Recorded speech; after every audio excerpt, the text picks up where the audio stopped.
Hey hi friends, welcome to my channel. So ఈ రోజైతే మా మమ్మీ అద్భుతంగా చేసే పప్పు టమాటో రెసిపీ మీ అందరితోనే షేర్ చేసుకోబోతున్నా. సో ఎక్కడ స్కిప్ చేయకుండా చివరి వరకు చూడండి. సో మన ఆంధ్ర స్టైల్లో పప్పు టమాటో ఎలా ఉంటుందో చూద్దాం. సో ఫస్ట్ పావు కేజీ కందిపప్పు తీసుకున్నాం అండి. దీన్ని బాగా వాష్ చేసుకోవాలి. ఒక 2 times వాష్ చేసుకున్న తర్వాత దీన్ని ఒక 15 minutes పక్కన పెట్టుకోవాలి. నానుతుంది. సో ఇలా నానబెట్టుకుని పక్కన పెట్టేసుకోవాలి. తర్వాత ఒక వెజల్లో 1.5 liter వాటర్ వేసుకొని బాయిల్ చేసుకోవాలండి.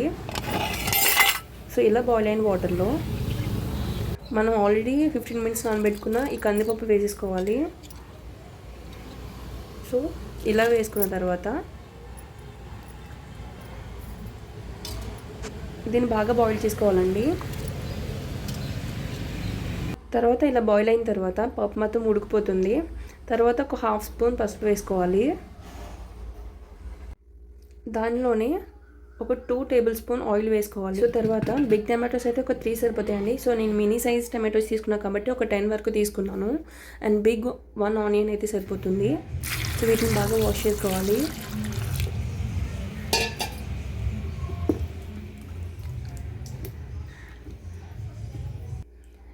అండ్ ఆనియన్స్ని టమాటోస్ని చాప్ చేసి పెట్టుకున్నాను. దాంతోపాటే కొంచెం కరివేపాకు అండ్ కొంచెం కొత్తిమీర పెట్టేసుకుందాము.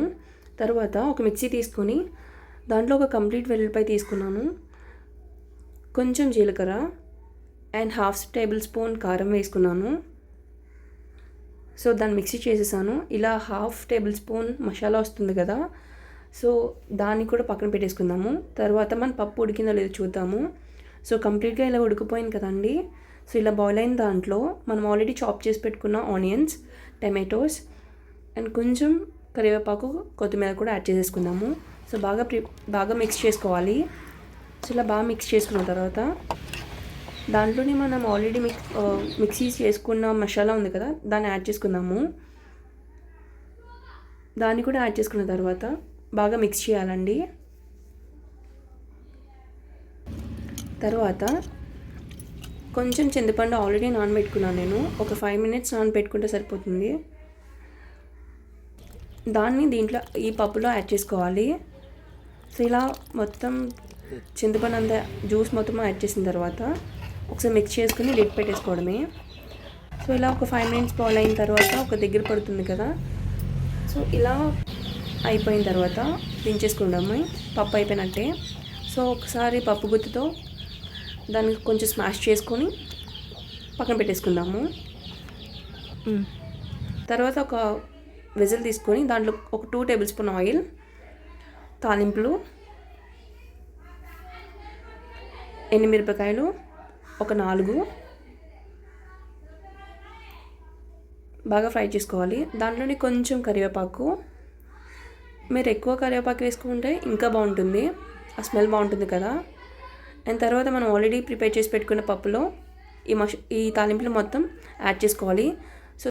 సో రెడీ అయిపోయింది కదండి పప్పు టమాటో. ఇప్పుడు టేస్ట్ చేసే టైం వచ్చింది. నేనైతే కొంచెం రైస్, పప్పు టమాటో, కొంచెం వాకే పికిల్, అప్పడం, ఒక చపాతీ వేసుకుని తింటున్నాను.